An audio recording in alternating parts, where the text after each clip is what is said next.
KBS 울산 라디오 특집 다큐멘터리 드라마 격동 60년 불굴의 도전 제2화 조선소 이력서. 취재 극본 이호, 기획 연출 이지향. 다섯 번째.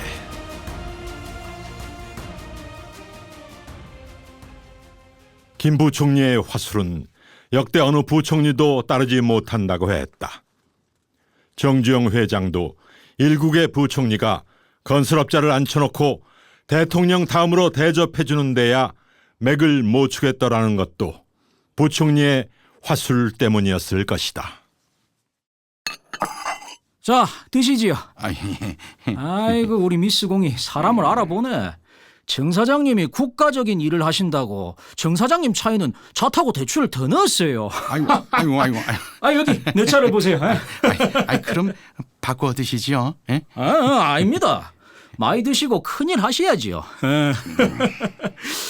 아이, 그래. 그 우째하면 조선소가 빨리 벌떡 일어서겠다 하는 구상이 되십니까? 부총리 각하, 아무리 생각해도 저희는 못하겠습니다. 뭐라고요? 농담하시는 거죠? 우리나라에서 정 사장님 아니면 할 수 있는 사람이 없고 기업도 없습니다. 부총리 각하, 전화로 말씀드리기가 어려워서 내가 이렇게 직접 왔습니다. 아, 왜 이럽니까? 그럼 농담이 아니란 말입니까? 이 보소. 김학렬은 대번에 돌변한다. 정 사장, 그만큼 얘기를 했는데 못 알아들었어요.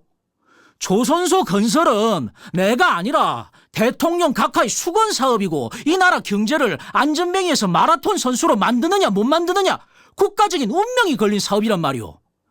각하께서 하루에도 몇 차례씩 전화 호출, 어찌나 관심과 집념이 대단하신지 내가 불안해서 이발소를 제대로 못 갈 지경이에요. 각하의 관심이 그 정도다 그겁니다. 그건 알겠습니다만 부총리께서도 아시는지 모르겠으나 제가 벌써 조선소 문제로 수십 차례 일본하고 미국에 나가서 잘 알고 있습니다. 정부도 눈 막고 귀 막고 있는 게 아니라고, 그러는 거 다 알고 있다고 이미 얘기했잖아요. 그리고 이 세계에 일본하고 미국밖에 나라가 없습니까? 그래서 다시 나가보시라고 했던 거 아닙니까? 이건 해야 돼요. 절대로 해야 되는 겁니다. 선택의 여지가 없어요.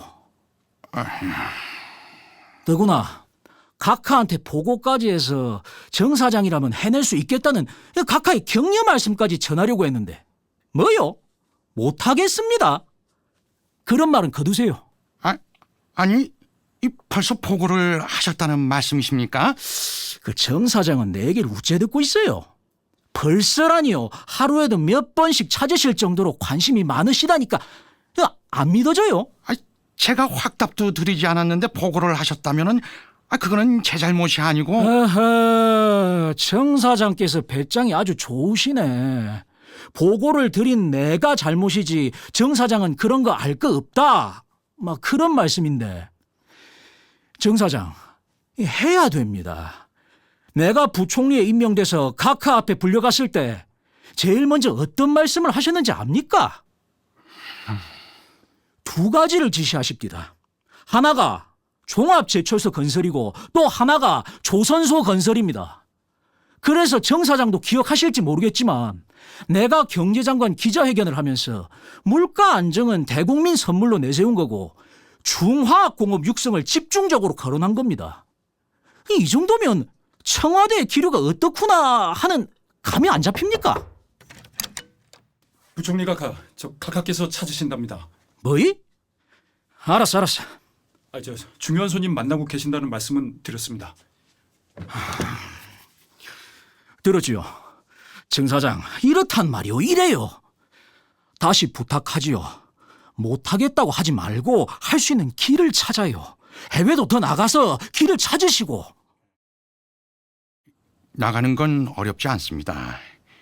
부총리께서 잘 모르시는 것 같습니다만 이 조선소라는 게 그렇습니다.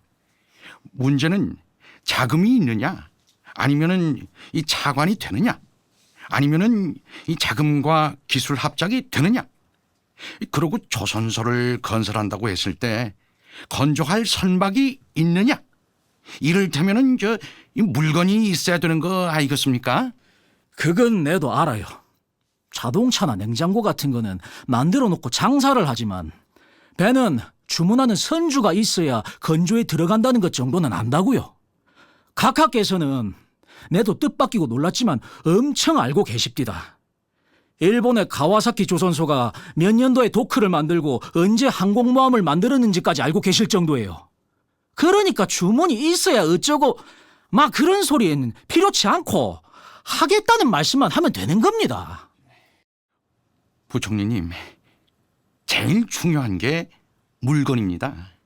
말씀하신 대로 선박을 건조해달라는 오더지요. 그런데 이만토 건조 능력이 최고로 가는 한국에 어느 나라 선주가 한국에다가 선박 건조를 의뢰하겠습니까? 그러니까 결국 자금도 기술도 물건도 아무것도 없기 때문에 못하겠다고 재차 말씀드리는 겁니다. 아하, 조선소를 건설할 수 있는 능력만 되모 물량은 문제가 없을 것이고. 물량이 제일 문제죠. 하하, 이 정 사장 같은 분이 조선소 건설 자금을 해결했다 그런 소문만 나모 물량 주문이야 얼마든지. 그렇게 생각하신다면요, 이 조선소 건설은 누구도 못하게 될 겁니다. 제가 그동안 해외 공사를 많이 해서 이름이 조금 알려진 건 사실이지만 이 육지에서 움직이는 것도 아니고 바다에서 살게 되는 대형 선박입니다. 까딱 잘못 건조가 되면은 버스나 트럭처럼 세워놓고 고칠 수도 없는 것이고 그냥 이제 수장되는 겁니다. 그런데 이 아무한테나 오더를 하겠습니까? 정 사장, 피하지 마소. 합작 추진하느라 미쓰비시다 어디다 하고 다닐 때는 그만한 자신이 있고 사업 계획서도 충분히 분석했으니까 나섰을 거 아닙니까? 그거는 그랬습니다만. 그런데 와 못한다는 겁니까? 문제는 자금 아닙니까? 자금도 그렇고 수주 물량 확보가 이 조선업의 성패를 가늠하게 되는 겁니다. 그것도 가능하다고 봤으니까 합작하겠다고 다녔을 거 아니오? 해보시오 좀. 안 하고는 안 될 국가 과제란 말이오. 이 대통령께서 찾고 계신데 이 부총리 각하의 말씀도 제가 충분히 들었고 저는 그만 가보겠습니다. 그러고 하는 거지요. 됐습니다. 틀림없이 될 겁니다. 아니 제 말씀은 그러니까 이봐, 정 사장님 정중히 모셔라. 네, 알겠습니다. 꼭 부탁합니다. 큰일은 정 사장님밖에 없다니까요. 이쪽으로 가시죠. 예. 그러면 아이고 잠깐만. 손이나 한 번 더 잡읍시다. 정 사장님. 손은 또 갑자기 왜 또 사실은 내가 첫 번에 이 4대 핵공장을 한다고 그때 김학렬 씨가 이제 권해가지고 그럼 내가 한번 해보겠다고 나섰지요. 나서서 그 차관을 의대로 댕긴 것이 이웃 일본 나라, 그 다음에 미국이 우리하고 참 가깝지 않습니까? 그래 일본, 미국을 열심히 찾아다녔습니다. 근데 일본, 미국 다 너희는 후진국이고 그리고 그런 배를 만들 능력이 없다. 이래가지고 여러 사람을 찾아다녔으면 다 거절을 당했습니다. 그래서 그러니까 도리가 없지 않습니까? 차관을 의대지만 그건 외국서 기계를 사들이다 그걸 꼭 하는데 그 외국에서 기계를 사야 게 약 8천만 불입니다. 그 8천만 불을 그때 돈 8천만 불을 차관으로 돼야지 기계를 사들이다 조선소를 만드는데 우리나라가 그런 기계를 만드는 것도 아니고 그래서 그다음에 일본 미국에서 모든 그 사학계에서 다 거절을 하고 이랬기 때문에 그다음에 김학렬 씨한테 그 보고를 하고 내가 아무리 열심히 해도 누가 돈을 안 주니까 할 수 없다. 그래서 그만둬야겠습니다. 그랬습니다. 정주영 명예회장의 육성으로 조선소 건설을 추진하던 당시 상황을 들었지만 여기서 주목되는 정주영은 이미 국내에서만 알려진 인물이 아니었다. 다소 훗날이 되지만 1986년 지금의 러시아, 당시엔 공산주의 종주국 소련 정부가 정주영 명예회장에게 소련 전체 이름으로 대훈장을 수여했다. 지금까지 정제문 전 국회 외무통일위원장과 함께 두 사람만 수여했을 것이다. 그때 소련 정부는 한국에서 볼 때 적성 국가였고 미수교 상태였지만 소련의 경제계 인사들이 대거 도열해서 지켜보는 가운데 정 회장을 대한민국 경제 성장에 구심적인 역할을 한 거인으로 평가하면서 이렇게 말했다. 대한민국의 경제 발전 과정은 우리들이 지향하는 하나의 모델이 되고 있다. 우리는 대한민국에 두 거인이 있다는 걸 알았으며 정치가로서의 박정희와 기업가로서의 정주영이 있다는 것을 알게 된 것이다. 콧대 높기로 유명한 옛 러시아 상인들의 후예인 소련 경제계 인사들을 세워놓고 이처럼 찬사를 보낸 것은 유례가 없었던 것이다.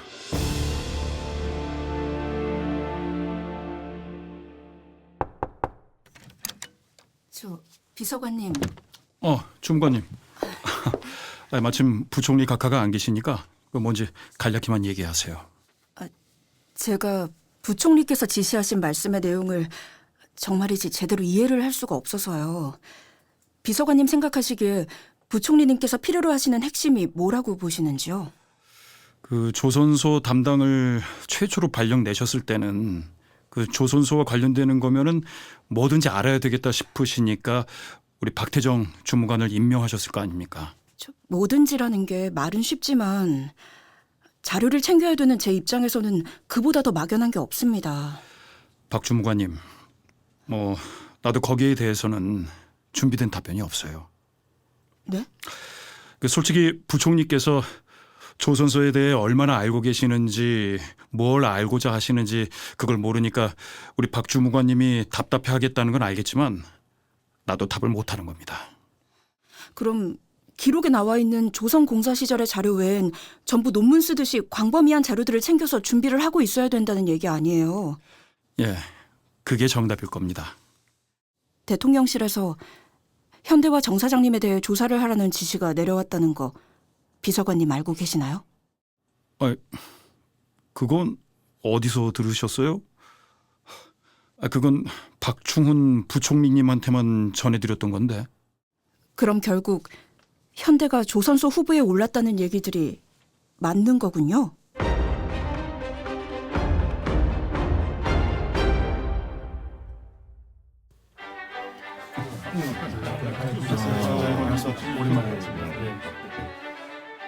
아니 무슨 만찬이 있으신가 본데. 실장님, 이런 곳을 각하께서 부르셨단 말씀입니까? 교수분들입니다. 경제 정책에 관해서 말씀을 나누시고 이리로 장소를 옮겨 계속 질문하고 듣고 그러시네요. 아니 경제 정책 토론인데 어째 내한테 연락이 없으십니까? 놔두라고 하십디다.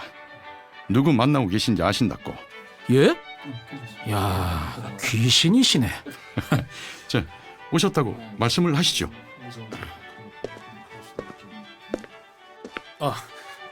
내려오셨습니까, 부총리님? 예.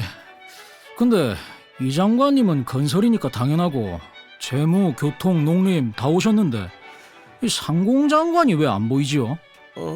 글쎄요. 처음부터 배석을 안 하셨어요. 각하 하명이 계신 것 같습니다. 그래요? 이게 중요한 자리 같은데 여기 빠질 정도로 뭔가 중요한 하명이 있었습니까? 실장님은 알고 계신 거 아닙니까?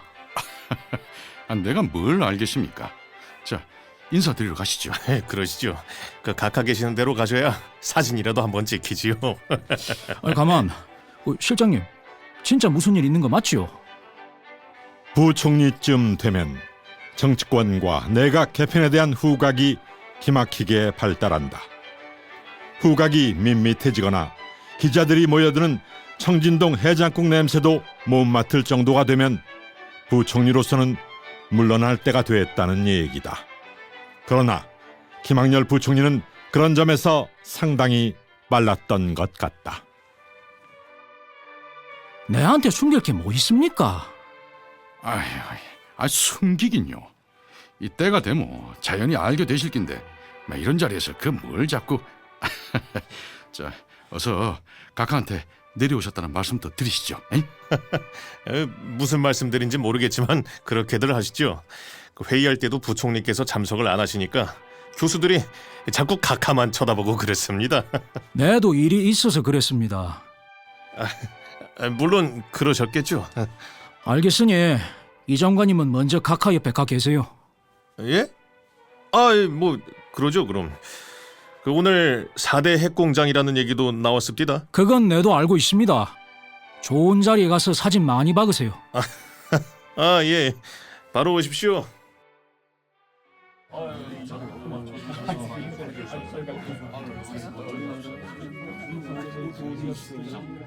실장님, 내 성격 아시지 않습니까? 아이고 참 끈질기시네. 이런 자리에서 뭘? 자, 나중에 하십시다. 개각이 있습니까? 아따 참말. 누가 듣겠어요? 그런 거죠. 나도 곧 청와대를 떠나야 안 되겠습니까? 그래 생각됩니다. 예? 언제가 될지 모르지만 이 가깝게 물러나겠다고 말씀을 드리십니다. 어쩐지. 거참. 거참. 그래서 상공장관이 안 보입니까? 각하의 밀명을 받고 뭔가 작업을 간 모양이지요. 아이고, 그건 모르죠. 천기를 감히 누가 누설한단 말입니까?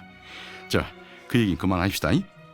이 정말로 개각 태길은 각하밖에 모른다 아닙니까? 자, 뭐 하십니까? 어서 각하 쪽으로 가세요. 이쪽을 보고 계신 것 같은데. 영빈관 사건 때문이죠. 빌어먹을. 호흡 좀 맞춰서 일 좀 할만하니까 꼭 그런 일이 터지고. 저기 저 왼쪽에 서 있는 사람은 누굽니까? 각하께서 뭔가 묻고 계시는데. 고성재 의장 아닙니까? 에? 고성재 의장이라고요? 아니, 경제학 심의위원회 고의장을 부총리께서 못 알아보신다고 하면은 이거 어찌 됩니까? 예? 아이고 눈이 침침해서 이거. 그 제철소 문제다 조선소 문제다 한숨도 못 자요 요즘. 저 사람은 누구죠? 각하께서 귀를 갖다 대고 듣고 계시는데. 참말로 몰라서 묻습니까? 최우진 박사 아닙니까? 아이고 어째 살이 더 찌셨나 영 못 알아보겠네. 아이고야, 자 그런 말씀 각하 옆에서 절대 하지 마세요. 왜요? 부총리께서 많은 교수분들하고 자문을 나눈다고 말씀을 드리는데 얼굴도 못 알아본다고 극하면은 뭐가 되겠습니까? 그러십니까? 이래 실장님하고는 호흡이 잘 맞는데 이 빌어먹을 의총인지 뭔지. 하여간 정치하는 친구들은 경제엔 관심도 없고 그저 쌈질이고. 이 실장님 사표 못 낸다고 극하면 안 됩니까?